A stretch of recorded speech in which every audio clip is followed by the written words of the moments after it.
Bismillahirrahmanirrahim. Assalamualaikum warahmatullahi wabarakatuh. Selamat datang kembali di channel saya, Susanti Amalia. Kali ini saya akan membahas tentang industri pariwisata yang merupakan salah satu materi pada mapel kepariwisataan di SMK ya, Sekolah Menengah Kejuruan. Nah, sebelum ke materi, Ibu ucapkan terima kasih bagi yang sudah subscribe. Bagi yang belum, silahkan subscribe dulu tombol subscribe-nya. Tombolnya terletak di bawah sebelah kanan. Oke, kita melanjut saja ya. Oke, materi kali ini adalah tentang industri pariwisata. Nah, kompetensi dasar dan indikator pada materi kali ini yaitu memahami industri pariwisata, mengelompokkan industri pariwisata.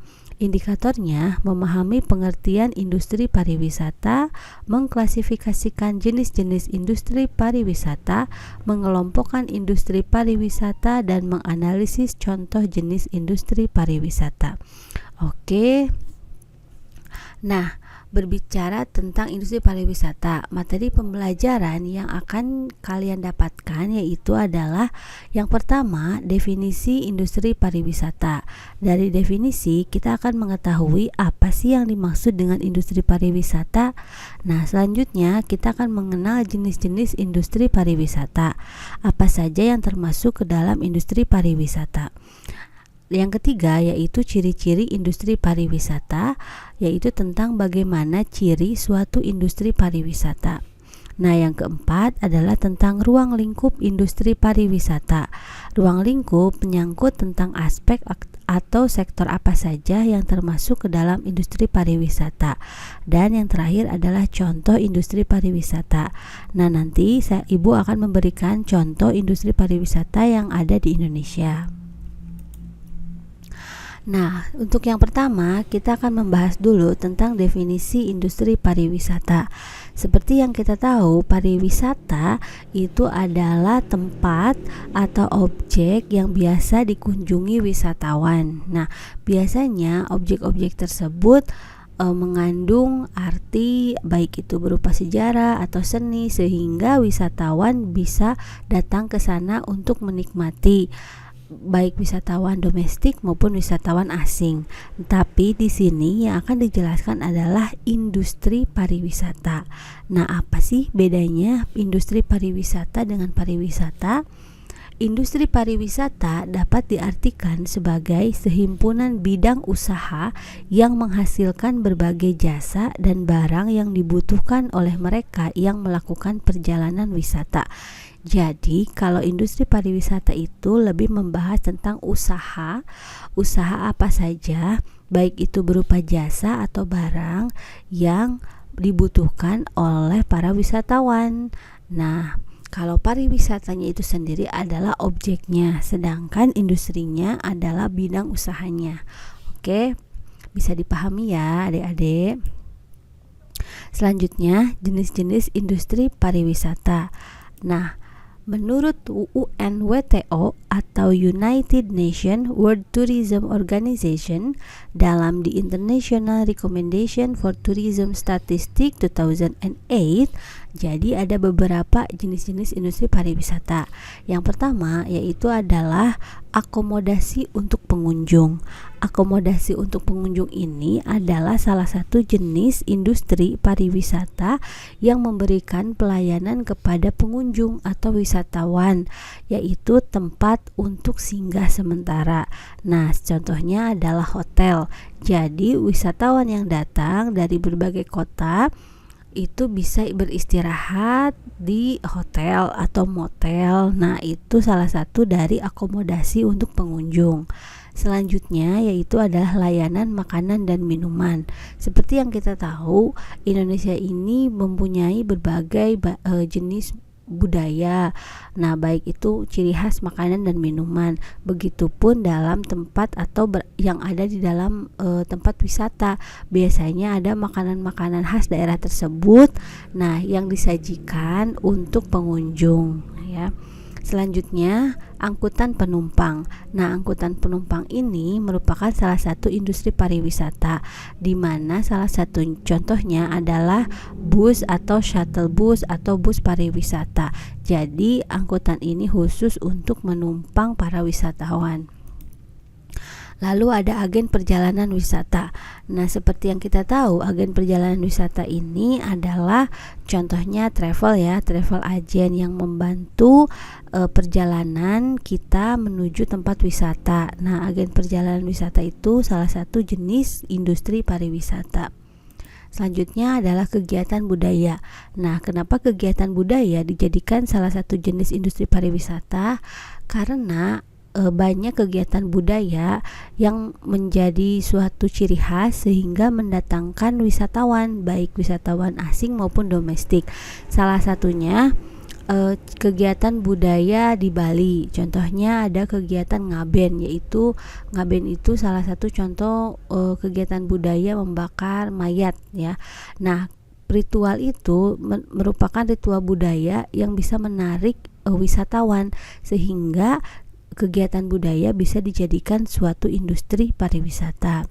Nah, selanjutnya kegiatan olahraga dan hiburan. Nah, untuk kegiatan olahraga biasanya ketika daerah atau suatu daerah menampilkan atau melaksanakan lomba-lomba tertentu, dan itu bisa menarik para wisatawan baik domestik maupun asing ya. Contohnya kegiatan olahraga Pekan Olahraga Nasional, nah yang dilakukan di Papua misalkan seperti itu ya. Jadi menarik wisatawan untuk melihat kegiatan olahraga tersebut.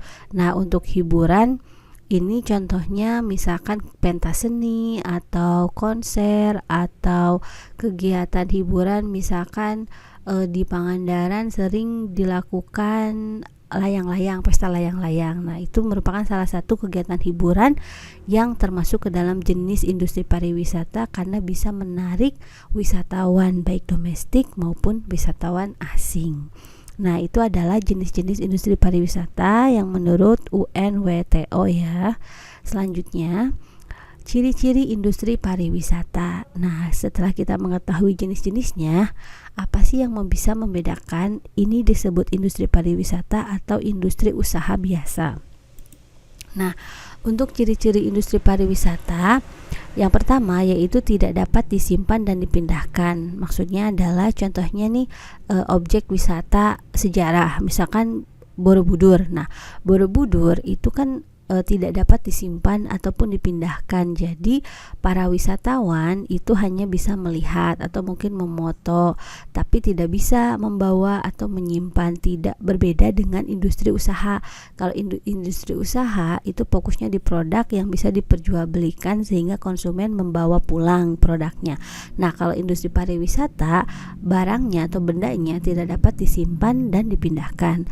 Selanjutnya, produksi proses konsumsi terjadi secara bersamaan. Nah, ini contohnya adalah misalkan di Pekalongan, yaitu industri pariwisatanya batik. Nah, produksi maupun proses konsumsi di sana kan terjadi secara bersamaan gitu. Jadi yang termasuk ke dalam industri pariwisata di sini adalah wisatawan itu melihat secara langsung produksi batiknya.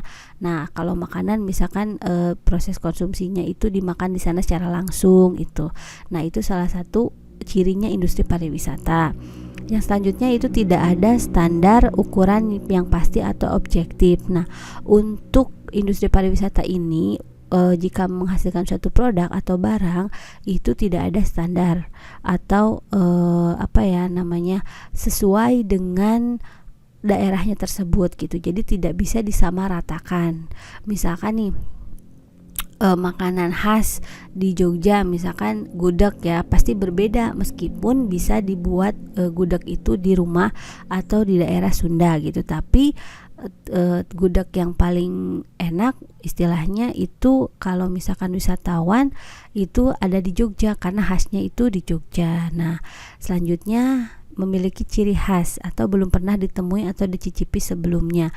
Nah, ini salah satu ciri khas industri pariwisata ya. Jadi pariwisata itu memiliki ciri khas, misalkan souvenir, oleh-oleh biasanya diproduksi atau ciri khasnya itu hanya satu gitu, jadi dijual di sana. Misalkan kita ke Borobudur, banyak yang menjual patung-patung, candi-candi kecil. Nah itu kan ciri khas dari Borobudur itu sendiri, yang belum pernah ditemui di manapun kecuali di Yogyakarta atau di Magelang ya kalau Borobudur. Nah selanjutnya itu resiko usahanya itu besar. Nah kenapa resiko usahanya besar? Karena kita tahu kalau industri pariwisata itu berpatokannya terhadap kunjungan dari wisatawan. Nah, apalagi sekarang di masa pandemi seperti ini, adanya PPKM, lalu pembatasan, itu kan menyebabkan pariwisata tertutup. Nah, makanya resiko usaha untuk pariwisata itu sangat besar. Jadi sampai sekarang aja ini tidak bisa dibuka ya, masih lama gitu menunggu pandemi virusnya itu berakhir. Nah, itu ciri-ciri industri pariwisata ya. Selanjutnya, ruang lingkup industri pariwisata. Oke, tentang ruang lingkup ini. Nah, ruang lingkup industri pariwisata apa saja sih yang biasa menjadi ruang lingkup industri pariwisata? Yang pertama itu penginapan ya. Penginapan seperti yang tadi dijelaskan sebelumnya termasuk ke dalam akomodasi pengunjung. Nah, penginapan itu ada banyak macamnya, yaitu hotel ya. Biasa kita tahunya itu hotel, namun hotel juga ternyata ada banyak macamnya. Ada yang dinamakan dengan city hotel. Nah, kalau city hotel ini hotel yang letaknya itu ada di pusat kota. Nah, kalau motel, ada motel ya.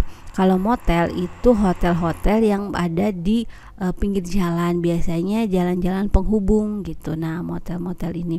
Selanjutnya ada resort hotel. Kalau resort hotel itu adalah hotel-hotel yang berada di tempat wisata, misalkan di puncak atau di gunung gitu ya, atau di pulau, itu biasanya resort hotel namanya. Nah, kalau residential hotel itu hotel yang terletak di antara kawasan penduduk. Nah, kalau contohnya di sini tuh sama seperti homestay. Jadi hotelnya itu rumah penduduk, tapi wisatawan bisa ikut tidur di sana gitu, berbarengan dengan penduduknya. Nah, selanjutnya ada downtown hotel itu di pusat kota, di tempat industri pembelanjaan. Nah, itu downtown hotel. Jadi hotel-hotel juga itu banyak macamnya ya. Nah, ruang lingkupnya itu ada di penginapan. Selanjutnya di restoran. Nah, restoran ini biasanya yang termasuk ke dalam industri pariwisata, yaitu yang ada di rest area. Bisa juga kafe-kafe unik yang menjadi sorotan dari wisatawan, atau cirinya mereka menjual macam-macam oleh-oleh khas daerah tersebut gitu ya. Nah, selanjutnya pelayanan perjalanan dan transportasi. Contohnya agen wisata, bus pariwisata, shuttle bus, transportasi khusus. Nah, ini termasuk ke dalam industri pariwisata. Nah, shuttle bus ini merupakan bus kecil yang digunakan untuk menghubungkan tempat, bisa berupa tempat tertentu gitu.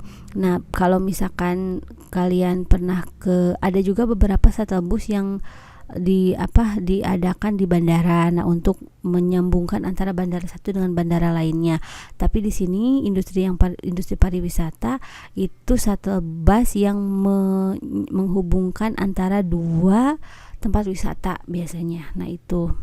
Nah, selanjutnya transportasi khusus. Contohnya nih, kalau misalkan kita pergi ke Gunung Merapi, nah ada batasan mobil pribadi kita tidak boleh naik ke tempat ke tempat kunjungannya gitu. Jadi kita harus menggunakan jeep. Nah, jeep itu termasuk transportasi khusus di industri pariwisata. Selanjutnya itu adalah fasilitas rekreasi atau atraksi. Contohnya taman, camping, teater, kegiatan budaya dan seni. Nah, biasanya sekarang kan banyak orang yang senang foto-foto ya, atau melihat atau mencari tempat-tempat yang instagramable. Nah, itu juga bisa menjadikan suatu industri pariwisata. Contohnya nih, di Bandung dulu pernah heboh dengan banyaknya tempat-tempat yang bagus untuk difoto. Nah, sekarang juga wisata-wisata di daerah-daerah juga kebanyakan menonjolkan tempat-tempat yang instagramable atau yang bagus untuk difoto. Nah, itu salah satu industri pariwisata.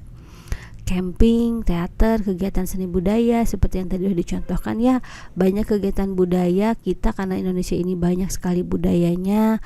Di kita juga di daerah Ciamis itu di daerah Panjalu ada kan kegiatan budaya yang mencuci keris gitu. Nah, itu juga salah satu kegiatan budaya. Nah, oke. Seni juga termasuk ke dalam industri pariwisata. Contohnya kalau kebudayaan Jawa Barat, Sunda itu ada kesenian wayang golek. Nah, wayang golek itu biasanya kalau misalkan menampilkan wayang golek itu bisa mengundang para wisatawan baik domestik maupun internasional. Nah, itu bisa menjadikan salah satu industri pariwisata juga. Oke, lanjut ke contoh industri pariwisata. Nah, sekarang kita analisis nih industri pariwisata yang pernah kita kunjungi. Apa saja sih yang termasuk ke dalam industri pariwisata? Nah, kan sini Ibu memberikan contoh di kota Yogyakarta. Nah, di kota Yogyakarta banyak sekali tempat wisata. Tapi Ibu memberikan salah satu contohnya saja ya, yaitu di Candi Prambanan. Mungkin kalian pernah berkunjung ke sini, ke Candi Prambanan. Nah, iya ya. Kalau belum, insya Allah nanti silahkan anggarkan untuk main ke Candi Prambanan ya. Nah, selanjutnya dari Candi Prambanan di sini itu ada yang hotel di sekitar Candi Prambanan. Salah satunya itu ada yang namanya Hotel Galuh Prambanan. Nah, Hotel Galuh Prambanan ini termasuk ke dalam industri pariwisata, yaitu yang tadi akomodasi pengunjung ya.